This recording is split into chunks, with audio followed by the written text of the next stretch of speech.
নমস্কার, আপনারা দেখছেন খবরিয়া 24। আমি দেবাশিস, আমার সঙ্গে আজকেও আছে বাণী। এখন আমরা দেখে নেব আজকের সারা দিনের বাছাই করা বিশেষ বিশেষ খবরগুলো এক নজরে। সাহিত্যিক ক্ষিতীশচন্দ্র সরকার ও কবি সমীর চট্টোপাধ্যায়কে পুরস্কৃত করল কোচবিহার বইমেলা কমিটি। বৃহস্পতিবার কোচবিহার রাসমেলার মাঠে জেলা বইমেলার উদ্বোধনী অনুষ্ঠানে এই পুরস্কার দেওয়া হয়। সাহিত্যিক ক্ষিতীশচন্দ্র সরকারের হাতে অমিয় ভূষণ মজুমদার স্মৃতি পুরস্কার তুলে দেন উত্তরবঙ্গ উন্নয়ন মন্ত্রী রবীন্দ্রনাথ ঘোষ ও কবি সমীর চট্টোপাধ্যায়ের কবি অরুণেশ ঘোষ স্মৃতি পুরস্কার তুলে দেন বনমন্ত্রী বিনয় কৃষ্ণ বর্মন।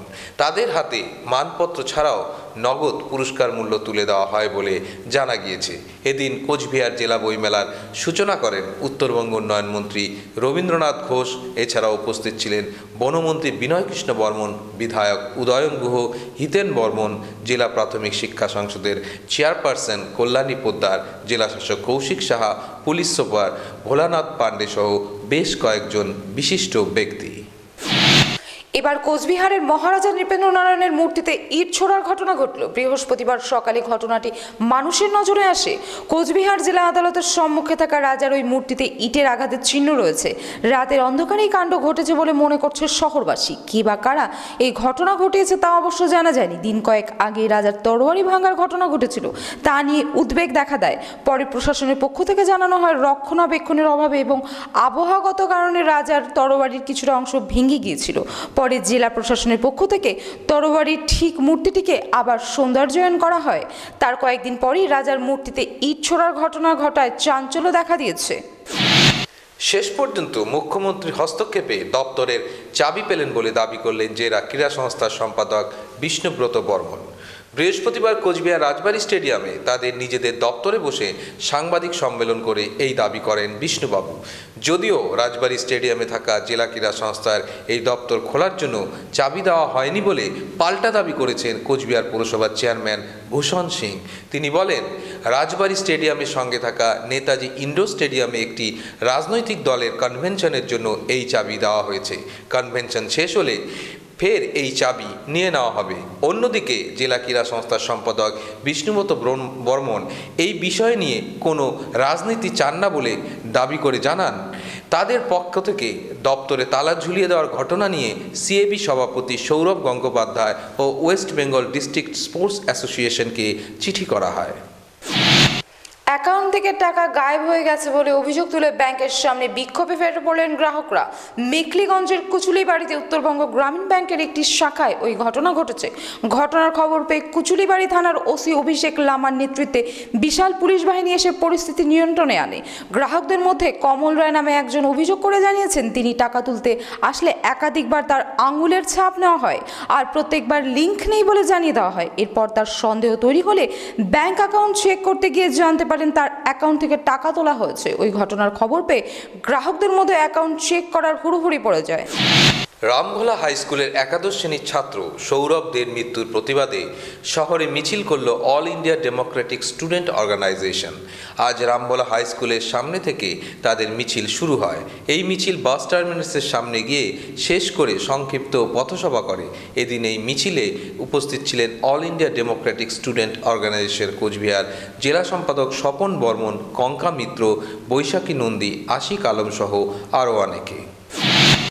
ইন্দিরা গান্ধী জাতীয় বিধবা ও বয়স্ক ভাতা প্রকল্পের সব থেকে বেশি সুবিধা প্রাপক সংখ্যার তালিকায় পশ্চিমবঙ্গের স্থান চতুর্থ। এই রাজ্যের 14,23,192 জন বয়স্ক ও 6,44,590 জনকে বিধবা ভাতা দেওয়া হয়। এই প্রকল্পের সব থেকে বেশি সুবিধা পায় উত্তরপ্রদেশের মানুষ, এরপরই রয়েছে বিহার ও মধ্যপ্রদেশ। আজ কোচবিহারের সাংসদ পার্থপ্রতিম রায়ের একটি লিখিত প্রশ্নের উত্তরে কেন্দ্রীয় গ্রাম উন্নয়ন এই তথ্য জানিয়েছেন। তাদের দেওয়া তথ্য অনুযায়ী গোটা দেশে 2,13,56,057 জনকে বয়স্ক ভাতা ও 57,26,184 জনকে বিধবা ভাতা দেওয়া হয়।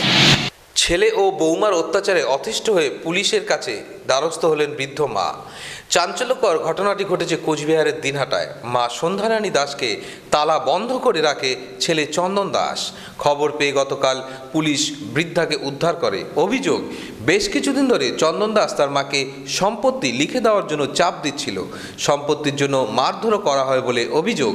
চন্দনের স্ত্রীও মারধর করত।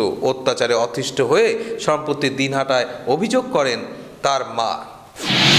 দশম বর্ষ জেলা মাদ্রাসা ক্রীড়া প্রতিযোগিতা অনুষ্ঠিত হলো কোচবিহার রাজবাড়ী স্টেডিয়ামে। জেলা মাদ্রাসা ক্রীড়া কমিটির পরিচালনায় বৃহস্পতিবার এই ক্রীড়া প্রতিযোগিতা অনুষ্ঠিত হয়। সেখানে উপস্থিত ছিলেন উত্তরবঙ্গ উন্নয়ন মন্ত্রী রবীন্দ্রনাথ ঘোষ, জেলা পরিষদের সভাধিপতি পুষ্পিতা রায় ডাকুয়া, জেলা শাসক কৌশিক সাহা সহ আরও অনেকে। এদিন জেলার 53টি প্রাথমিক ও উচ্চ মাদ্রাসার পড়ুয়াদের নিয়ে এই ক্রীড়া প্রতিযোগিতা হয়। এই প্রতিযোগিতায় যারা সফল হবে তারা রাজ্য পর্যায়ের মাদ্রাসা ক্রীড়া প্রতিযোগিতায় অংশগ্রহণ করতে পারবে।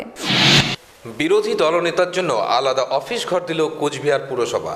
বৃহস্পতিবার সাংবাদিকদের একথা জানালেন পুরসভার চেয়ারম্যান ভূষণ সিং।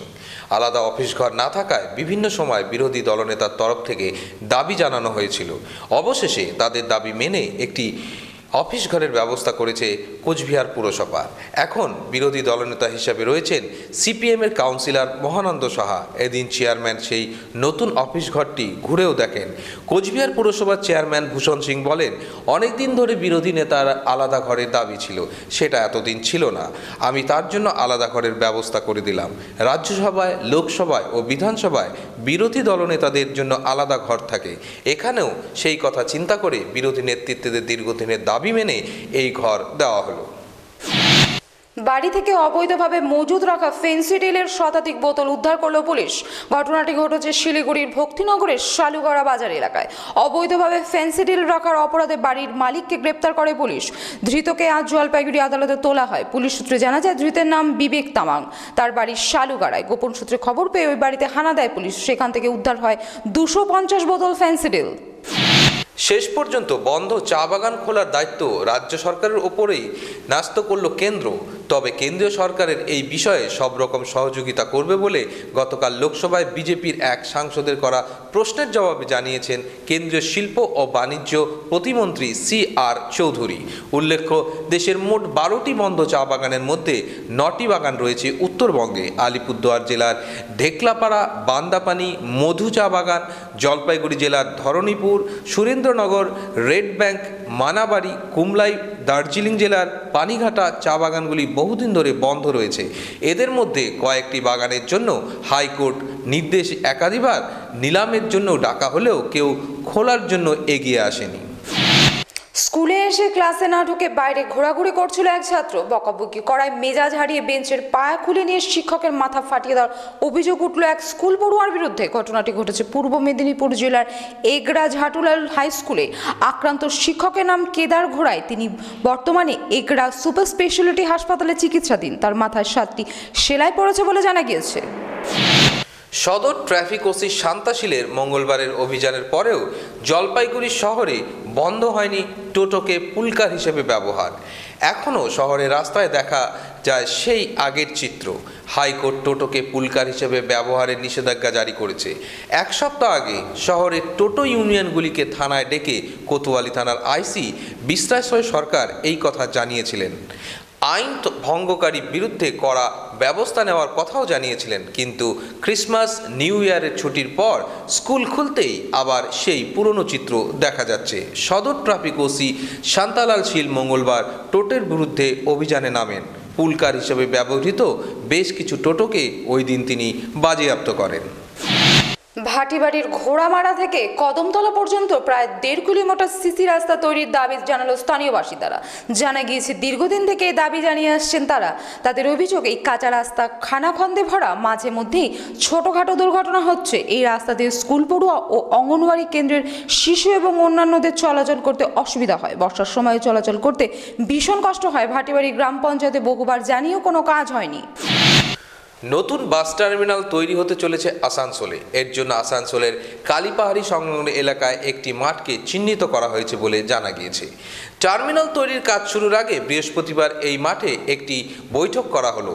সেখানে উপস্থিত ছিলেন HRBC national highway authority, Asansol corporation ও ট্রান্সপোর্ট ডিপার্টমেন্টের আধিকারিকরা। 7 একর জমিতে 9.5 কোটি টাকা ব্যয়ে এই নতুন বাস টার্মিনাল গড়ে তোলা হবে। রাজ্য পরিবহন দপ্তরের তরফে এর জন্য প্রশাসনিকভাবে সম্মতি দেওয়া হয়েছে বলে জানা গিয়েছে। ট্রাকের ধাক্কায় মৃত্যু হলো এক বাইক আরোহীর। ঘটনাটি ঘটেছে বৃহস্পতিবার দুপুরে উত্তর দিনাজপুর জেলার ইসলামপুর থানার বিহার মোড় এলাকায়। এরপর খবর দেওয়া হয় পুলিশকে। ওই দুর্ঘটনার খবর পেয়ে ইসলামপুর থানার পুলিশ ঘটনাস্থলে ছুটে আসে। পুলিশ এসে মৃতদেহ উদ্ধার করে নিয়ে যায়। প্রয়াত হলেন ইসলামপুরের প্রবীণ সাংবাদিক নকুল দাস।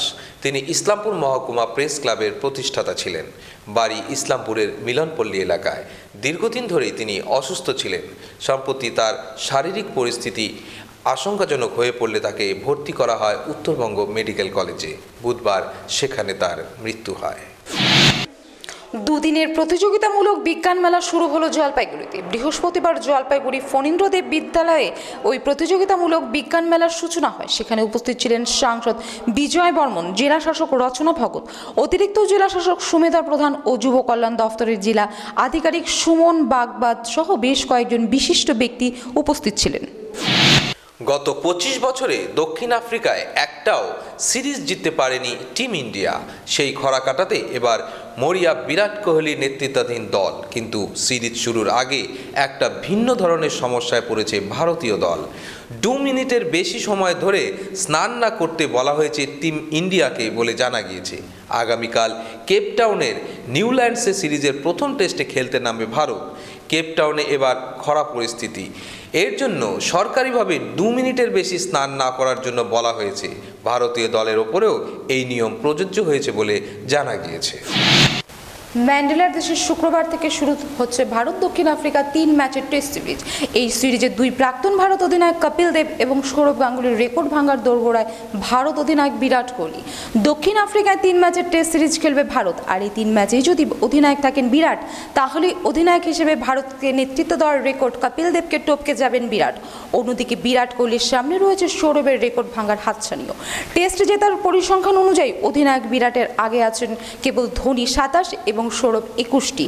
বিরাট কোহলি ইতিমধ্যে 30টি ম্যাচে ভারতের নেতৃত্ব দিয়ে 20টি ম্যাচে জয় এনে দিয়েছেন। ডুপ্লেসিসদের বিরুদ্ধে একটি টেস্ট জিতলেই সৌরভকে ছুঁয়ে ফেলবেন ক্যাপ্টেন কোহলি। আর যদি 2টি টেস্টে জয় পায়, তাহলে সেক্ষেত্রে সৌরভ তো ছাপিয়ে যাবেনই, একই সঙ্গে ভাঙবে ভারতের সর্বকালের রেকর্ডও। এতক্ষণ আপনারা দেখলেন খবরিয়া 24 এর আজ সারাদিনের গুরুত্বপূর্ণ খবরগুলি এক নজরে। আমি বাণী এবং আমার সঙ্গে ছিল দেবাশিস। আর নিউজের জন্য ভিজিট করুন আমাদের ওয়েবসাইট www.খবরিয়া24.com। নিজেকে সারাদিন নিউজ আপডেটেড রাখার জন্য লাইক করুন আমাদের ফেসবুক পেজ খবরিয়া 24 এবং সাবস্ক্রাইব করুন আমাদের ইউটিউব চ্যানেল। সঙ্গে থাকুন, দেখতে থাকুন Khabariya 24, prime time all the time. নমস্কার, শুভরাত্রি।